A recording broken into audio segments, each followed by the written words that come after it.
Olá a todos, então cá estamos nós com o seu programa Manhãs na TV. E é verdade, não saímos daqui, espero que você também aí desse lado não saia, até porque vamos estar aqui consigo até muito próximo do meio-dia. E nós já temos aqui os nossos terceiros convidados e eu quero dar desde já as boas-vindas. Luís Fazendeiro, olá, muito bom dia, sejas bem-vindo aqui mais uma vez ao programa Manhãs na TV. E também Ana Matias, olá Ana. Bom dia, sejas também muito bem-vinda, já cá estiveste aqui também há algum tempo, certo? Em abril. Muito bem. E só ainda não consegui falar muito bem, foi o nome da associação a que tu pertences. Como é que isto lê? Siena. O A não se diz, Siena não é? Siena. Siena. Há quem diga Siena, mas Siena serve. Ok, muito bem. Mas vocês hoje vêm representar a Climáximo, correto? Sim. Muito bem. E vamos já começar, para aproveitarmos bem o tempo, vamos começar por divulgar então, comunicar a marcha que vocês irão realizar amanhã, dia 8 de setembro, a Marcha Mundial do Clima 2018, correto? É verdade, sim. Vai ser realizada então em Lisboa, no Cais de Sodré, pelas 5 da tarde, no Porto, na Praça da Liberdade, também às 5 da tarde, e em Faro, no Largo da Sé, às 5 da tarde. Muito bem. É isso mesmo, sim. Então, se calhar posso explicar Quer-nos explicar exato o propósito, o porquê desta marcha? O que é que consiste então a Marcha Mundial do Clima? Portanto, o Climáximo é uma das organizações que tem estado mais envolvidas na preparação, mas, portanto, é um grupo de já perto de 50 organizações. Portanto, a Siena é uma delas também. Uau. E, portanto, todas as Uma grandes parceria ONGs imensa, não é? Muito bem, parabéns. Sim. de ambiente Estamos muito contentes, sim. do país. E, portanto, isto insere-se numa iniciativa internacional que é o Rise for Climate. E, portanto, basicamente vão haver marchas ou eventos um bocadinho por todo o mundo. Portanto, perto de 100 países, mais de 700 eventos. E o objetivo em todo lado realmente é chamar a atenção das pessoas, portanto, para esta questão, para a necessidade de agir com alguma rapidez e para tentar também convencer os governos, muitas vezes. Porque se eles não sentem a pressão política, portanto, se as pessoas não vão às marchas, se as pessoas não se manifestam, portanto, eles também não sentem a necessidade de, se calhar, de alterar as suas políticas ou prioridades. Sim, esta marcha o que pretende é chamar a atenção para vários problemas que decorrem das alterações climáticas e daquilo que nós temos estado a assistir nos últimos anos. O mote é precisamente pelo clima, justiça e emprego. E é isso que pretendemos chamar a atenção. Obviamente que em Portugal isto será focado num assunto que está muito na ordem do dia, que é a tal exploração de petróleo e gás no nosso país, mas um pouco por todo o mundo, cada cidade ou cada terra arranjou aquele tema que mais lhes diz, portanto o problema que está mais em voga nesse sítio e como o Luís disse, nós estamos a contar neste momento com cerca de 800 eventos. Uau! 800, eram 800. No mundo inteiro. No mundo inteiro, sim. Mais de 700, pelo menos. Sim. Portanto, nós estamos muito expectantes. Esta não é a primeira Marcha Mundial do Clima em que nós participamos e que co-organizamos, mas estamos muito expectantes. E não há dúvida que isto é um assunto que dá muito que falar e nós temos estado, até mesmo a nível mundial, nós podemos até inclusivamente passar aqui a este tema, a necessidade de uma transição energética e em modos de justiça social. Portanto, é um assunto que, desde a comunidade económica, que nós, desde o Secretário de Estado, que tem vindo a reforçar esta necessidade de haver consciência para esta mudança a nível de comportamento social, é um assunto que está mesmo em voga. E eu passava a vos pedir que nos falassem um bocadinho sobre os avanços da ciência neste aspecto. Pois, mas se calhar, talvez um bocadinho antes, portanto, a situação que nós temos hoje em dia é que praticamente todos os políticos, pelo menos aqui na Europa, os principais responsáveis, as grandes empresas, portanto, concordam que há alterações climáticas, concordam que a principal razão delas tem a ver com ações humanas, portanto, com queima de combustíveis fósseis, etc. Agora, onde as pessoas não estão realmente de acordo é, para já, a gravidade do problema e depois quanto tempo é que temos para o resolver. Então, o que é que nós queremos dizer com isto? Portanto, hoje em dia, portanto, começa a haver um consenso a nível da ciência de que se nós não mudarmos de forma muito intensiva nos próximos 10 a 15 anos a maneira como as nossas economias funcionam, não vamos conseguir ficar abaixo daquele valor dos 2 graus centígrados de aquecimento, portanto, que foi o valor que foi acordado no Acordo de Paris, que Portugal ratificou, portanto, a União Europeia, Estados Unidos, China, todas as principais potências, mas, portanto, se nós continuarmos a emitir gases de efeito de estufa à velocidade a que estamos a fazer agora e se não houver uma redução muito drástica nos próximos anos, nós vamos ultrapassar esse limite. E porquê é que isso é tão importante? Porque o que se sabe hoje em dia é que, a partir desse limite, nós começamos a ter alterações que são muito mais drásticas e que, basicamente, nós já não vamos poder controlar. Ou seja, aquilo que os governos decidirem nos próximos 10 a 15 anos... Em que aspecto são alterações drásticas? Porque, às vezes, Luís, enquanto isto não nos toca a nós, não é? Há aquela sensação de que isto não é assim tão importante. Podemos deixar arrastar mais um bocadinho e logo se vê, não é? Enquanto a pessoa não percebe realmente o impacto que isto tem e os danos que pode vir a causar irreversíveis, porque é isto que se fala, é que a Terra pode atingir um ponto em que os danos que nós causamos se tornam de uma tal forma que são irreversíveis, já não há como recuperar as águas, já não há como recuperar o meio ambiente, os sistemas, portanto, todo o sistema, não é?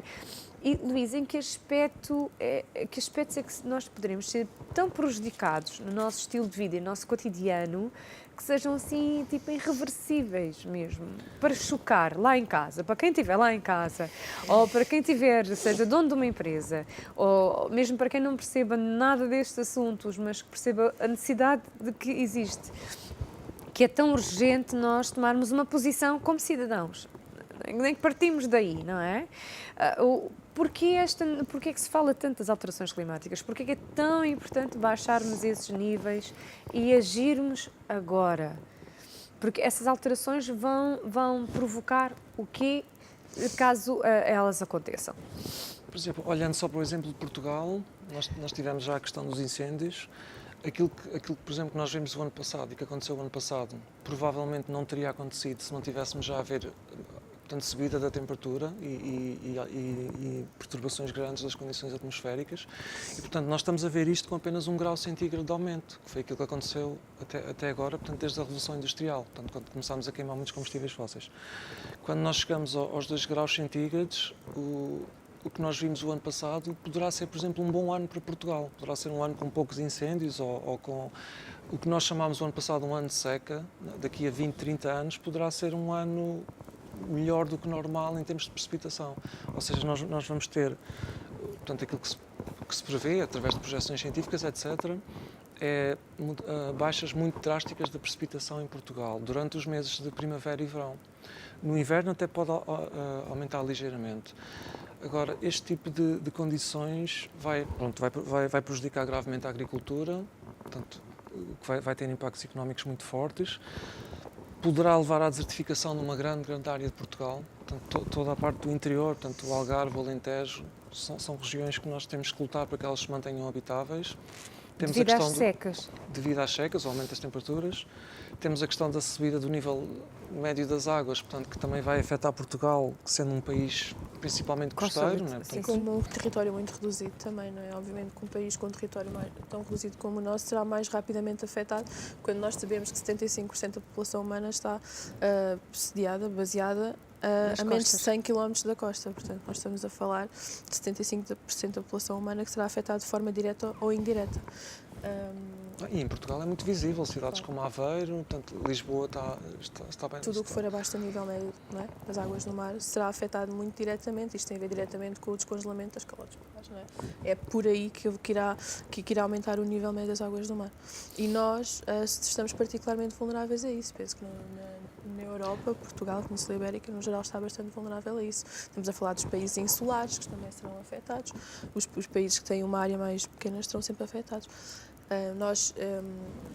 Pegando naquilo que estávamos a falar há pouco sobre justiça social, eu acho que mais do que justiça social é uma questão de justiça intergeracional, que é uma coisa que nós realmente não pensamos, não é? Mas o futuro vai existir e gerações futuras existirão. E se nós já não merecíamos, não é, aquilo que nos está a acontecer neste momento por causa de erros que foram cometidos no passado e continuamos a perpetuar, merecem menos ainda aqueles que vêm no futuro, claro, ficar com os danos, fatura, exatamente, não é? Porque efetivamente aquilo que nós temos assistido é que se calhar anteriormente havia um desconhecimento em relação às alterações climáticas e quais é que eram os efeitos da queima dos combustíveis fósseis. eram mais ou menos conhecidos, mas se calhar não tão, e de certeza não tão bem conhecidos como são hoje. Portanto, nós hoje podemos afirmar que nós sabemos exatamente o que é que estamos a fazer, ao contrário daquilo que acontecia no passado, provavelmente. Nós hoje sabemos exatamente o que é que estamos a fazer, os efeitos que isso vai ter. Temos projeções que são bastante fidedignas, não é? À luz daquilo que nós sabemos hoje em dia, temos projeções para os próximos, sei lá, 50 anos, se calhar, e mesmo assim continuamos a não alterar o nosso padrão de comportamentos. Portanto, isto é uma questão mais do que justiça no presente, é uma justiça para o futuro, não é? E há outras coisas, por exemplo, o conceito de refugiado climático é um conceito que não existia até há poucos anos. Um refugiado climático é uma pessoa que teve que ser deslocada do seu sítio, da sua terra, de onde nasceu, por causa das alterações climáticas. Estamos a falar do quê? Dos países insulares, dos países pobres. Obviamente são aqueles que têm menos recursos para fazer face às alterações climáticas.